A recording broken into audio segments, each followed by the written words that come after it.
بانصیب، یہ سچ ہے. بڑوں کا ادب، اہل علم کا ادب، دینی شاعر کا ادب، کتابوں کا ادب، اللہ کے گھر کا ادب.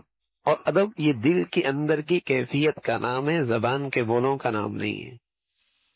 عقیدت، عظمت اتنی ہے، عقیدت، عظمت، احترام اتنا ہے.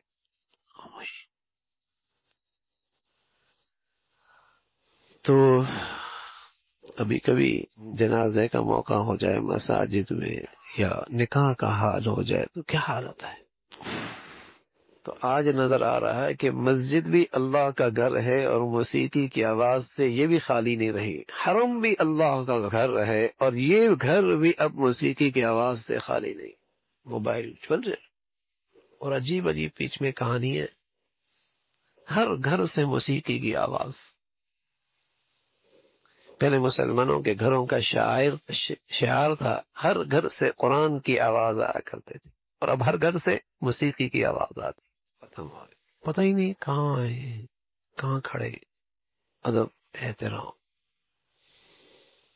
حالانکہ اللہ کے نبی صلی اللہ علیہ وسلم نے بتلایا، کوئی شخص اپنی ذات کی گم شدہ چیز کے لیے اعلان کرے مسجد میں کہ میری فلاں چیز گم ہو گئی ہے، تو اللہ کے نبی نے فرمایا کہ سننے والے اسے بد دعا دے دے کہ اللہ کرے تیرے کو یہ چیز کبھی نہ ملے.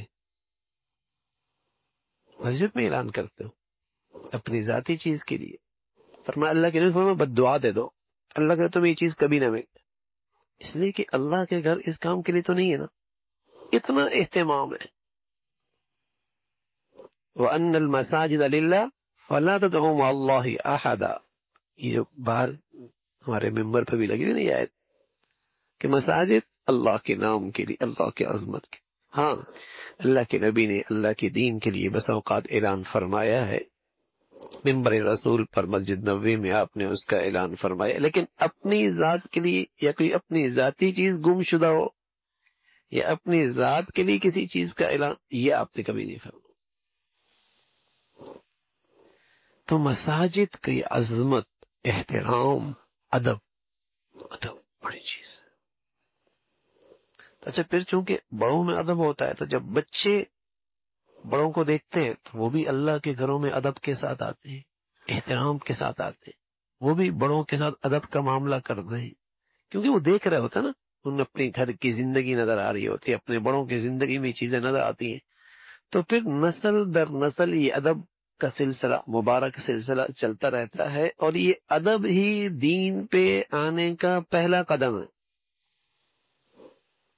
جب عظمت ادب ہوتی ہے نا تو اسے شاعر اللہ، دینی شاعر کا نور نصیب ہوتا ہے. دینی شاعر کا نور نصیب ہوتا ہے.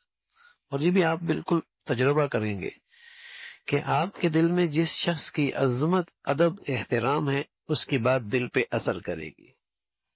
اور جس شخص کا ادب احترام نہیں ہے، اس کی بات صرف کانوں سے ٹکرائے گی، دل پہ اثر نہیں کرے گی، کبھی نہیں کرے گی. جس شخص کی عظمت، محبت، احترام دل میں ہے، اس کی بات دلوں پہ اثر کرتی ہے. اور جہاں سے یہ احترام ختم ہوتا ہے